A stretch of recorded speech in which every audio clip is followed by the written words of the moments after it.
नमस्कार, जय जोहार। IND24 के इस बिग टॉक शो के कार्यक्रम में आप सभी का बहुत बहुत स्वागत है। इस बार हमारे साथ बहुत ही खास मेहमान जुड़ने जा रहे हैं और इस बार हमारे साथ चर्चा के लिए जुड़ रहे हैं forest minister Kedar Kashyap ji. Sir, आपका बहुत बहुत स्वागत है हमारे इस कार्यक्रम में।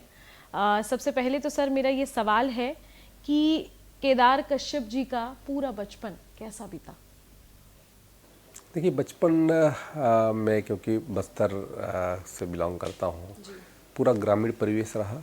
और ग्रामीण परिवेश में हमारा जो स्कूल, सरकारी स्कूल, और उसके बाद जो वहाँ पर हमारे जो मित्रगण सभी हमारे ग्रामीण क्षेत्र, और पूरा ग्रामीण कल्चर रहा। और कहीं पर कहीं वो स्थिति थी।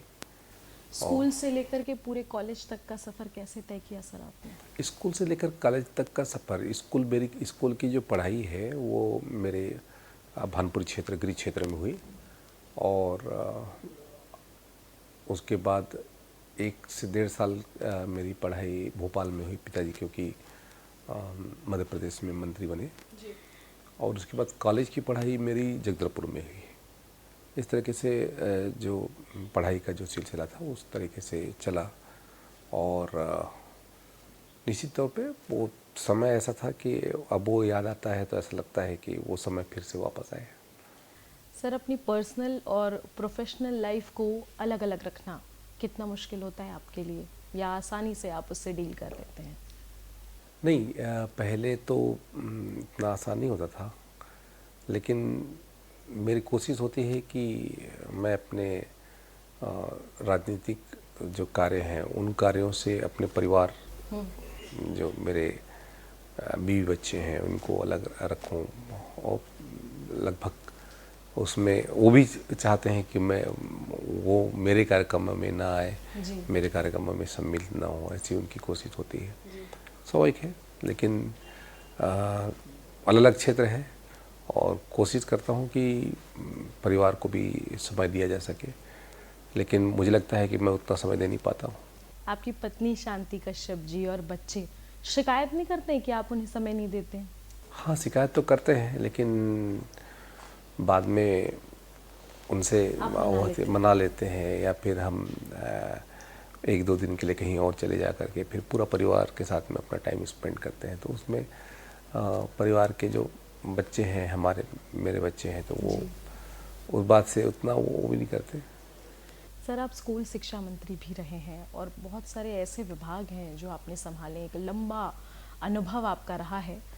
कैसा रहा है सर वो पूरा एक्सपीरियंस आपका? देखिए, ये मेरा सौभाग्य रहा कि हमारे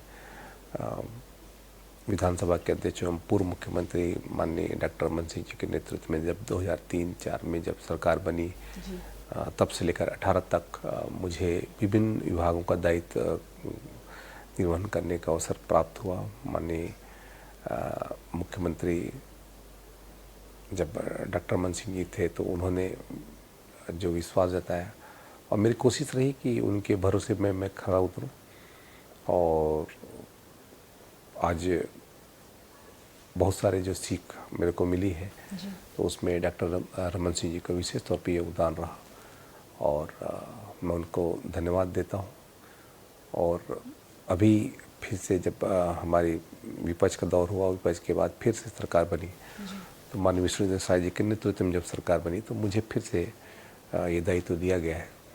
तो पार्टी ने मुझ पर विश्वास जताया है और माननीय मुख्यमंत्री जी ने विश्वास जताया है। तो मेरी कोशिश रहती है कि मैं उनके उम्मीदों पर खरा उतरूं, और बाकी जो आकलन करने का कार्य है वो तो जनता करती है। आदिवासी मंत्री हैं सर आप, आदिवासी क्षेत्र का अब तक कितना विकास आप देख पा रहे हैं और कितना बाकी रह गया है?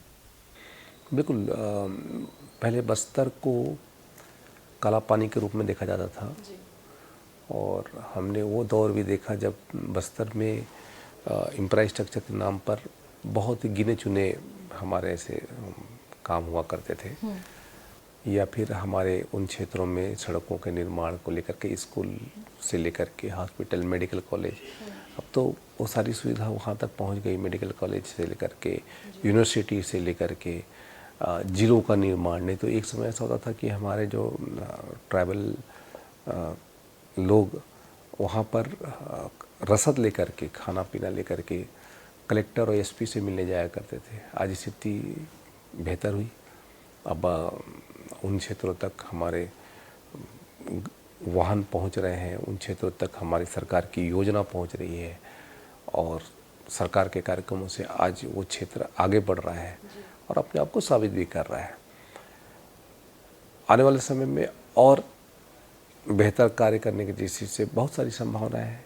अब क्योंकि नक्सल प्रभावित क्षेत्र रहा है, आने वाले 1 साल के भीतर में नक्सल मुक्त हमारा ये क्षेत्र होगा, तो निश्चित तौर पे हमारे उन क्षेत्रों में रोजगार के अवसर बढ़ेंगे, शिक्षा का हमारा विस्तार, चिकित्सा की दृष्टि से, अधोसंरचना की दृष्टि से, हर दृष्टि से हमको वहाँ पर काम करने की और भी आवश्यकता पड़ेगी। बहुत सारे प्रमुख विभाग हैं सर आपके पास और सभी विभागों में आप एक महत्वपूर्ण भूमिका मंत्री के तौर पर निभा रहे हैं। क्या ऐसे टेंटेटिव प्लान्स हैं जो आने वाले समय में हमें आपके विभागों में इम्प्लीमेंट होते नज़र आएंगे?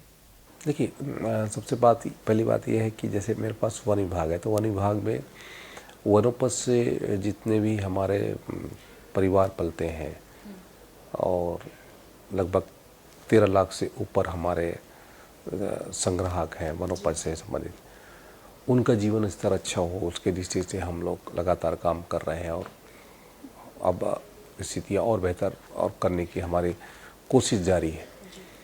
उसके साथ साथ हमारे वन्य क्षेत्रों का भी हमारा विस्तार हो, उनका रखरखाव अच्छे तरीके से हो और हमारे जो वन्य जीव हैं, वन्य जीवों का भी हम, क्योंकि यहाँ पर चाहे वो टाइगर के लिए हो, चाहे वो एलिफेंट के लिए हो या फिर अन्य वन्य जीव हों, उनके लिए ये क्षेत्र बहुत अच्छा है रवाज के दृष्टि से।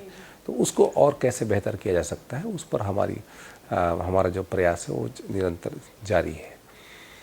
दूसरी ओर एरिगेशन में यदि हम बात करें तो सिंचाई की जो परियोजना है, उन परियोजना में हमारा जो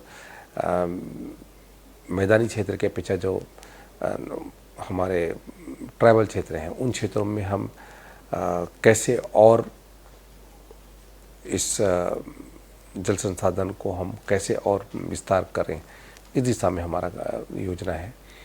कैसे हम पानी का सही तरीके से उपयोग कर सकें, माइक्रो उस सिंचाई परियोजना के माध्यम से हम कैसे करते हैं, अपने लोगों को सिंचाई की सुविधा उपलब्ध कराएं। उसके साथ साथ हमारी जो पुरानी स्कीम्स हैं जो लगभग 10 से 15 साल तक जो लंबित पड़ी हैं, आधी अधूरी हैं, उनको हम कैसे तत्परता के साथ में पूरा करें, उसके लिए कार्य योजना बना करके काम करें।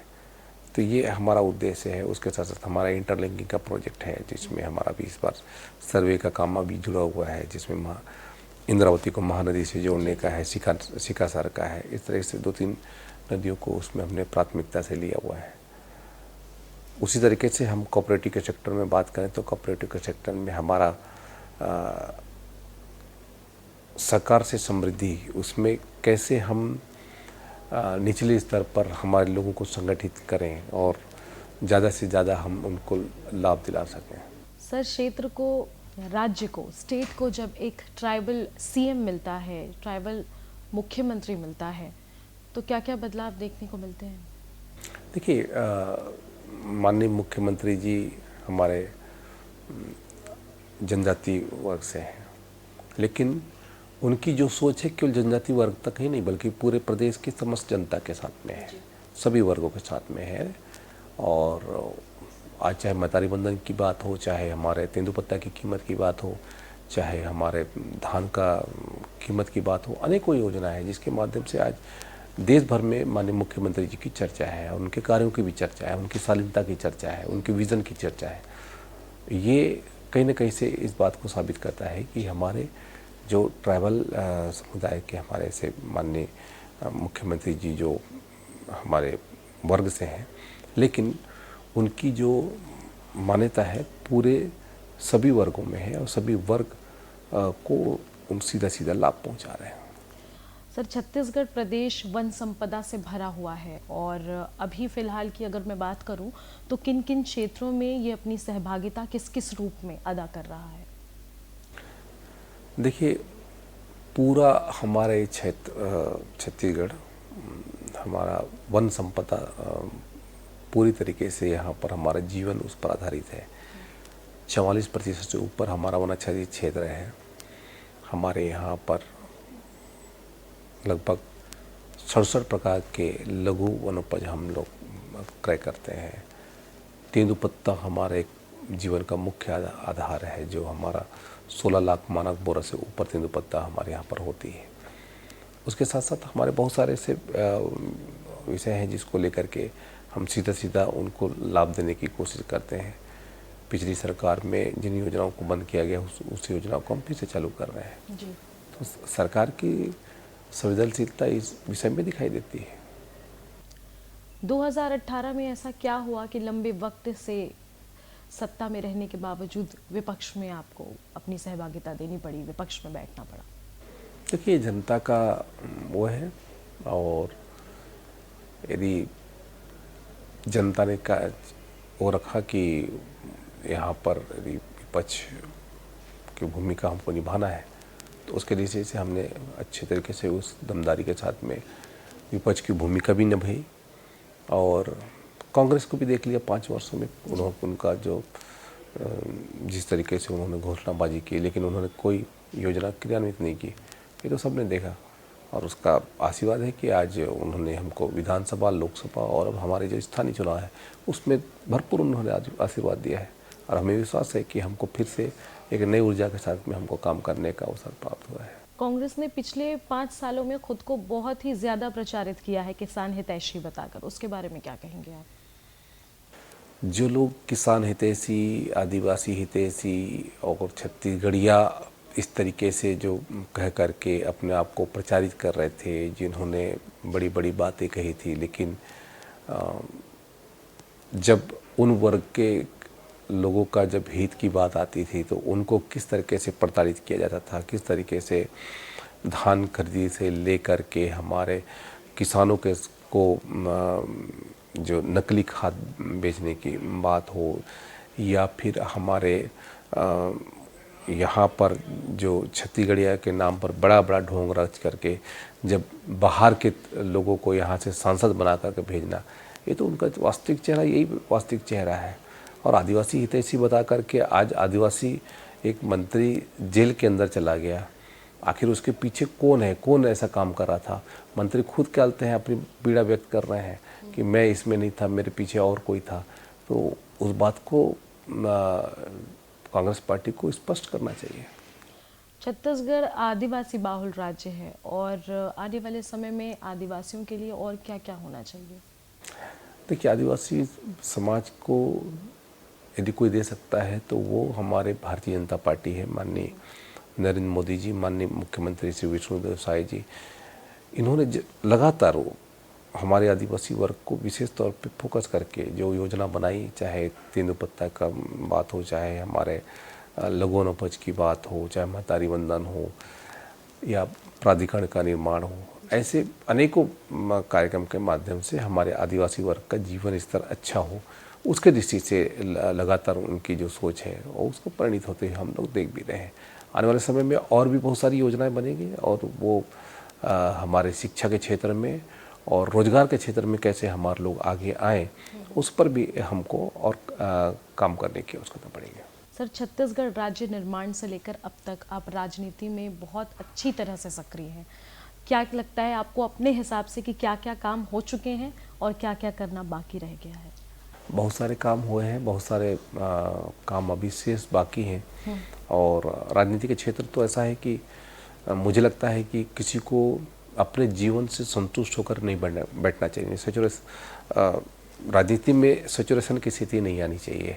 आपको निरंतर काम करते रहना चाहिए। निरंतर काम करेंगे तब जा कर के आप जनता के साथ सीधा संपर्क रहेंगे और उसको सरकार की जो योजना है उसका सीधा सीधा लाभ दिलवा सकते हैं। अन्यथा हम ये सोचे कि मैं आज विधायक बन गया, मैं मंत्री बन गया तो मेरा तब हो गया, ऐसा नहीं।